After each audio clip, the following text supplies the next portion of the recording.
বেহাল জল নিকাশি ব্যবস্থায় ভরসা হারাচ্ছে গ্রামবাসী। টানা বৃষ্টিতে জলমগ্ন পোয়াতরকুঠি, মাথায় হাত কৃষকদের। কয়েকদিনের বিরামহীন বৃষ্টিতে দিনহাটা 2 নম্বর ব্লকের বামুনহাট 1 নম্বর গ্রাম পঞ্চায়েতের অন্তর্গত পোয়াতরকুঠি গ্রাম যেন পরিণত হয়েছে এক জলমগ্ন দ্বীপে। শত শত বিঘা আমন ধান ক্ষেত এখন জলের তলায়। যেন এক নিমেষে কৃষকদের স্বপ্ন ডুবে যাচ্ছে বানের স্রোতে। মাথায় হাত দিয়ে অসহায় চোখে খেতে জমে থাকা জল দেখছেন চাষিরা। স্থানীয়দের কথায় গ্রামের প্রায় প্রতিটি পরিবারে কৃষিকাজের উপর নির্ভরশীল। আমনের মরশুমে এমন জলবদ্ধতা মানেই বছরের পরিশ্রম এক ধাক্কায় ভেসে যাওয়া। এই মুহূর্তে পুরো গ্রামকে গ্রাস করেছে কেবল হতাশার অনিশ্চয়তা। গ্রামবাসীদের অভিযোগ, পোয়াতরকুঠির প্রথমাংশ এখন প্রায় নদীর মতো বয়ে চলেছে। আগে যেই জল নিকাশের রাস্তা দিয়ে বৃষ্টির জল বেরিয়ে যেত, সেটি গত বছর এক অসাধু ব্যক্তি মাটি ফেলে ভরাট করে দেয়। ফলে প্রতিবার বর্ষার জল আটকে ফসল নষ্ট হওয়ায় এখন যেন নিয়মে পরিণত হয়েছে। পঞ্চায়েত সদস্য মইনুদ্দিন আলীর আক্ষেপ, গত বছর জল নিকাশের রাস্তার বাড়ির তৈরির জন্য ভরাট করা হয়েছিল।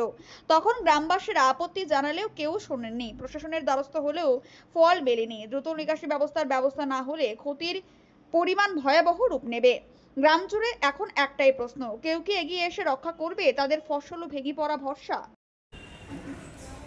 কয়েকদিনের এই টানা বৃষ্টিতে পোয়াতরকুঠির একটা অংশ একদম প্লাবিত হয়ে গেছে জলে। তার মধ্যে আমাদের যে জল নিকাশির ব্যবস্থাটা আছে, সেই ব্যবস্থাটার মধ্যে পিডব্লিউ রোডের সামনে একটা কালভার্ট আছে, যে জলটা আমাদের ওই কালভার্ট দিয়ে চতুর্সার নদীতে পড়ে। কিন্তু এই প্লাবিত হওয়ার কারণে কিন্তু ওই জলটা পাসিং হতে পারছে না, যেহেতু কালভার্টটাও একদম অবৈধভাবে ভরাট করেছিল ওই এক ব্যক্তি।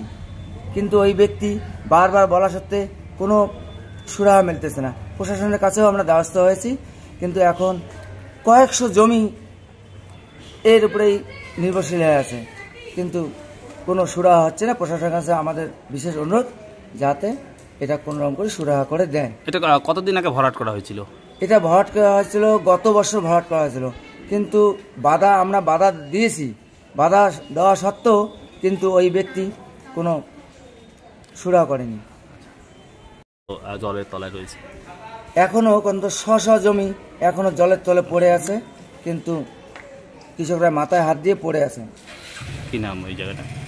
পোয়াতরকুঠি পূর্ব অংশই এই পরিস্থিতিতে দাঁড়ায় আছে।